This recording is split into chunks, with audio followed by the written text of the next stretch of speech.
Okay guys, back in London, let's get into this episode of Love Island. I've got a lot that I want to say on today's episode. Hey guys, it's Murad Morani. Hopefully you guys are all doing well today. Back again with another video. If you have not subscribed, click that button. Subscribe to the channel. It's just one click, guys. I would thoroughly appreciate it for fresh content every single day, daily and consistent. Okay, so let's get into this review where a lot of different stuff's going on. Catherine and Elon are getting it on. He's making her breakfast. He's got the body language, the energy. He's a good looking lad. She's a good looking girl. They're talking at Casa Amor in the small little areas and then they end up kissing at the end. I'm happy for them and I feel like this is what Catherine does deserve. My only thing that I will say is that I wish and hope that Elon's behavior that we are seeing right now continues after Casa Amor. Because are you grafting Catherine because you like her, or are you grafting Catherine because you want to get into that main villa? I'm sure it could be both. The two can coexist at the same time. But at this moment of time, I'm very sus on all the Casa Amor Islanders and what they're trying to do, because I do feel like that right now they just want to get into the main villa. That's what they're trying to do. In the recent seasons more than ever, they really want to get into the main villa.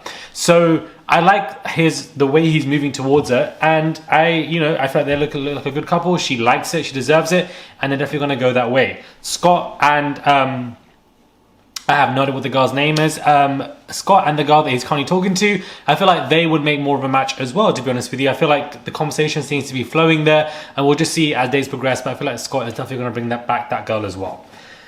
Molly and Zach, I'm kind of tired over it because she's not going to give us a Marlon moment because she wants Zach back and he is available.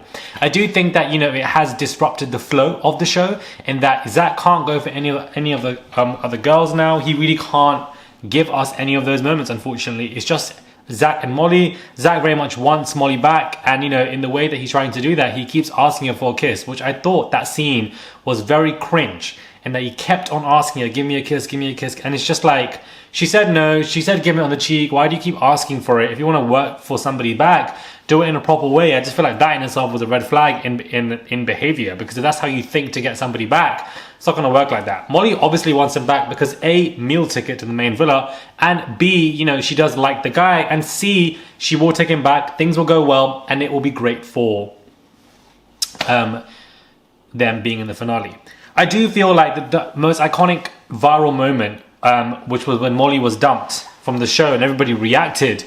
It was iconic. It was so iconic. It was viral. It was up there, with Ekansu crawling. The most recent seasons having iconic moments, to me, is amazing because it still shows you that there's life in this show.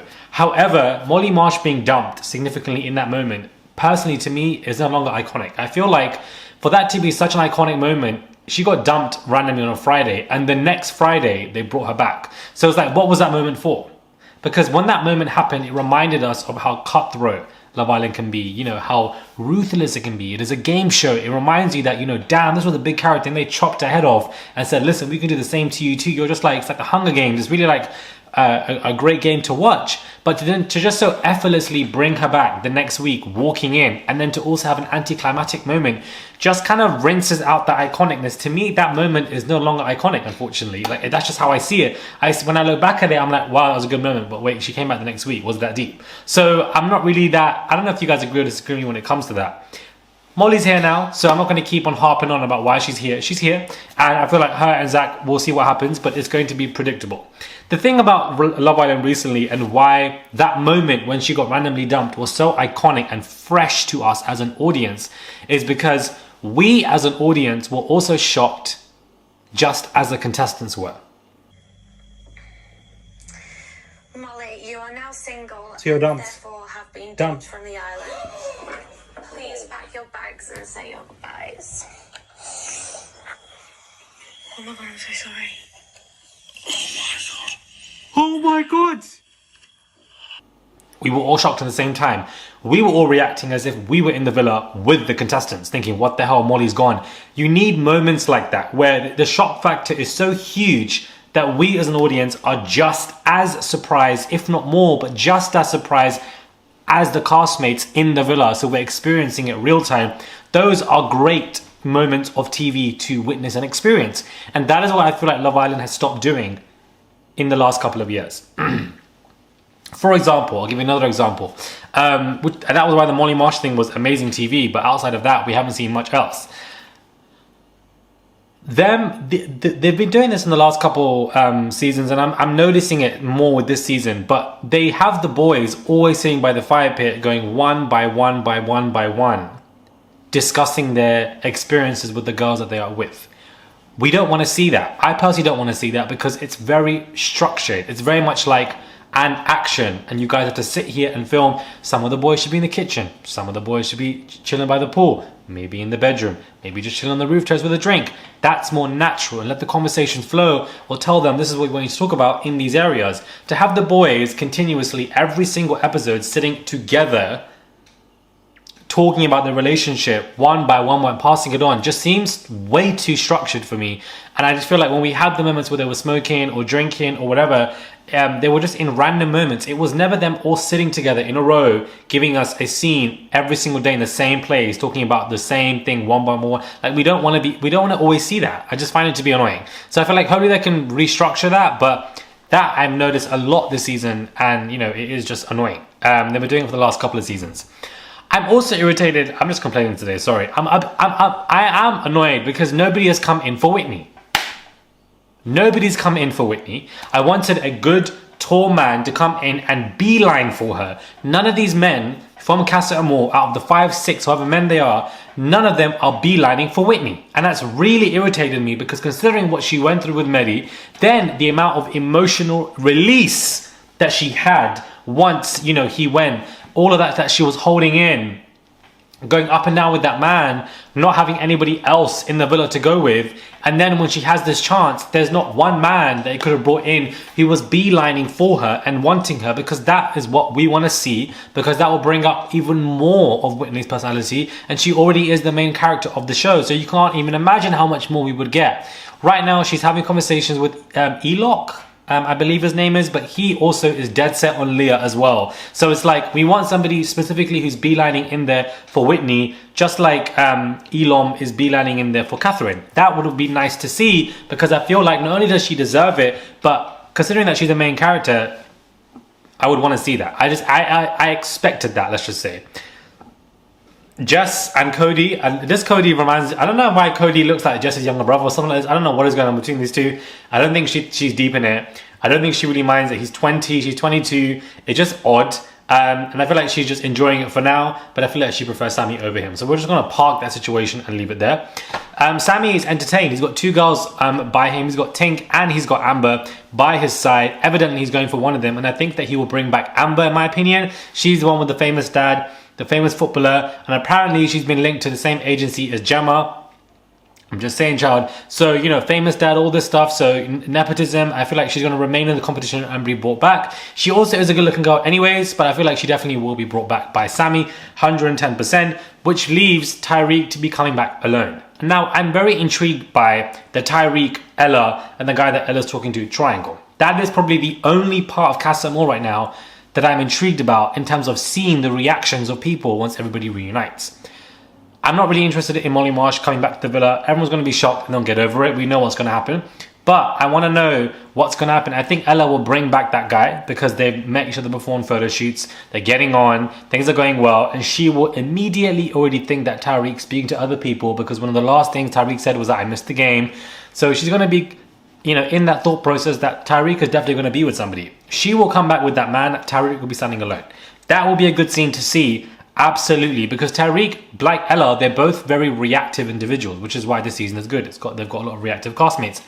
That is how I think it's going to happen, because I did think Tyreek was going to bring back Amber. Early days, he might still do that, but it looks like Amber's pressing hard on Sammy.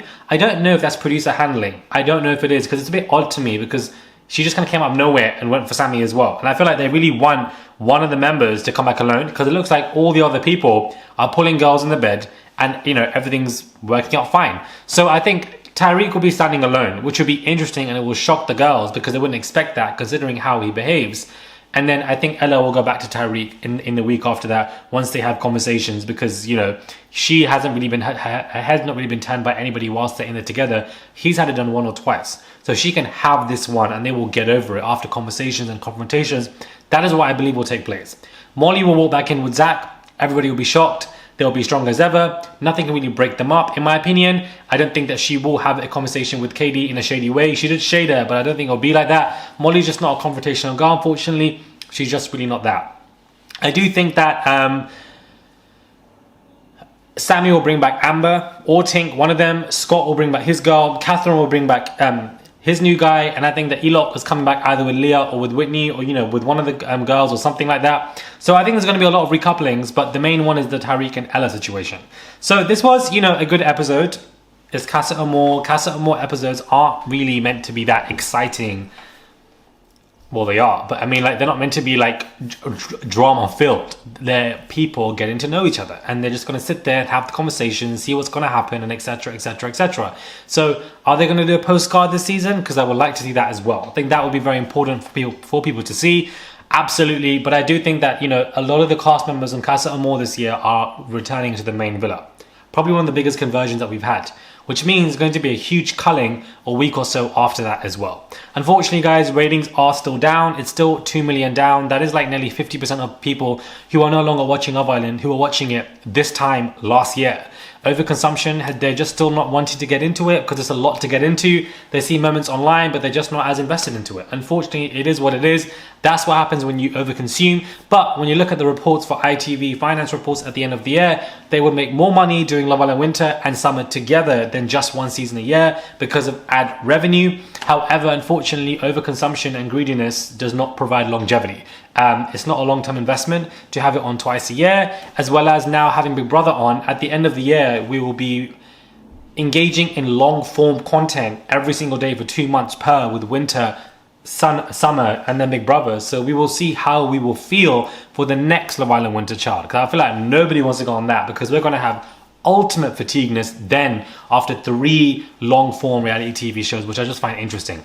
Anyways, let me know your thoughts are, guys, when it comes to this. So subscribe to the channel, guys. Click that button for daily and consistent content. Comment down below if you guys agree or disagree with what I am saying. What are your thoughts on Molly and Zach? What are your thoughts on Catherine and Elom, I believe his name is? What are your thoughts on who Whitney might come back with? And if you guys think Ella is going to recouple or Tyree is going to recouple. Subscribe to the channel. I would really appreciate it. It's just one click, guys. Just one click. Head over to my Instagram at Murad_Muradi. Everything's in the bio below. I would really appreciate that love and engagement.